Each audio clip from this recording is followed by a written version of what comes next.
All right, welcome back to the Beast Game Podcast, and today we're taking a look at Hustlers, directed by Lorraine Scarfia, written by Jessica Pressler and Lorraine Scarfia. This is based off of a real-life story, and it stars Constance Wu and Jennifer Lopez, and the synopsis is inspired by the viral New York Magazine article. Hustlers follows a crew of savvy former strip club employees who band together to turn the table on their Wall Street clients. Starts off with mainly Constance Wu's character kind of living a rough life, lives with her grandmother, and she decides to take up being a stripper. She moves to a different club, and at that particular club, and this is around 2008, Jennifer Lopez's character is one of the highest grossing strippers at the club. Constance Wu's character is just infatuated with how much money Jennifer Lopez's character makes, so she kind of befriends her. Jennifer Lopez's character becomes somewhat of a motherly figure to her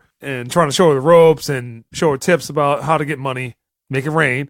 Eventually, Jennifer Lopez says that, hey, what we're doing is not enough. We need more money. And they start looking to drug the clients before they get into the club and essentially skim their credit cards, take their money. The whole setup for the movie. So, Keith, what did you think of Hustlers?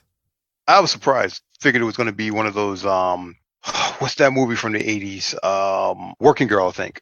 And I figured it was going to be one of those, not rags to riches, but sort of one of those feel-good type of films. And I knew it was based off of true events and everything. The financial crisis of 2008. I can understand where the character's motivations came from, because once that hit, most of their Wall Street strip club patrons stopped coming. So the setting and the scene and everything like that was very familiar to me.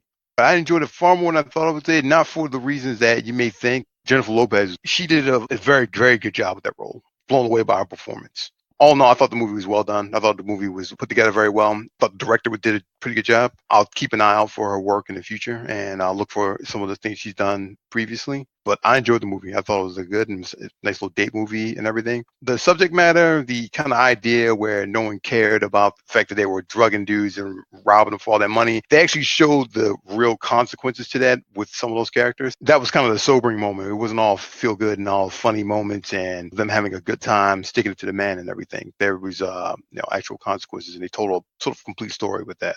I think J.Lo is probably going to get an Oscar nod for this.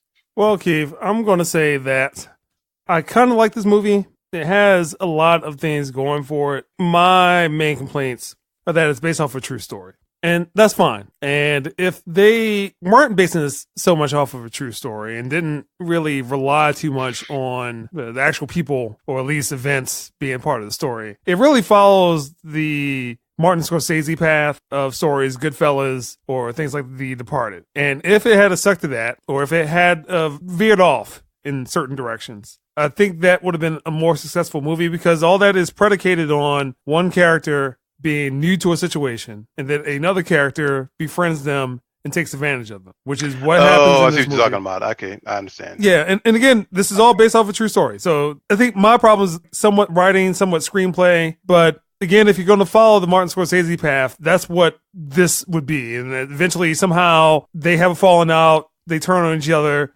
and then things start happening. And that is what happens in this movie. But you also get this backstory of motherhood and people's circumstances and what led them to stripping. And even towards the end of the movie, I think it loses some of the interest level that it should continue to have. It was okay, but it seemed like somewhere maybe towards the middle and towards the end for me that the movie just kind of dragged on, and then how they wrap it up, some of the guys start complaining about being robbed. It just happens like super quickly. And then you also have Julia Stiles' character, who is playing the real life writer for the whole story, somehow trying to help them narrate the story. So it's like you have this Martin Scorsese-esque narration, but then it keeps breaking, going back into a flashback, flash forward. Again, I like the movie, but it could have been a lot better. I see your point, but I don't agree with it. I think they'd already taken enough artistic liberties with it. Like the director did a couple of cunning things, like neat little things in there to not sell it as a documentary, but see it as being someone telling a story. Like you got various narrators. Yeah, so I understand that. And with the director, there's several times where it feels like it's a music video. There's other times where it feels like it's a commercial. I mean, it's supposed to be kind of like a dark comedy. It's really what the movie's supposed to be, a dark crime comedy. You look at Goodfellas, you look at The Departed, you look at Casino, some of those Scorsese-esque movies like that. I just feel like it jumped around with that too much, like the direction of the movie. Even towards the end of the movie, there's a very out-of-place musical sequence.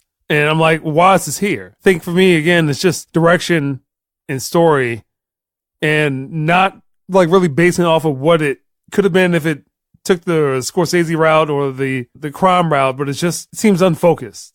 Maybe we didn't want to make people look too bad. Maybe we were trying to stick too much to the story. That's how I feel about it. Not really. I can't say you're wrong too much in it. You're not seeing it from the right angle and everything, but all I can think of is that, like the single camera aspect they had of it, the various narrations that they had for it, the bouncing back between the different points of views to kind of tell a story and everything. I don't know if you're focusing on the wrong angle. That it was like, for me, it was looking for the different realistic aspects of the story. Like when the bubble burst, when everything stopped working out the way they thought it should be working. Police finally tracked them down and things were coming to a head. It was the little touches and stuff like that. It wasn't abrupt. It was laid out there that they've been caught and stuff went left and stuff went wrong and stuff, and it just kind of laid out what it was, that how it went wrong. And basically the narration was just to show how things went wrong. But like I said, I can't really cross or counter what you're saying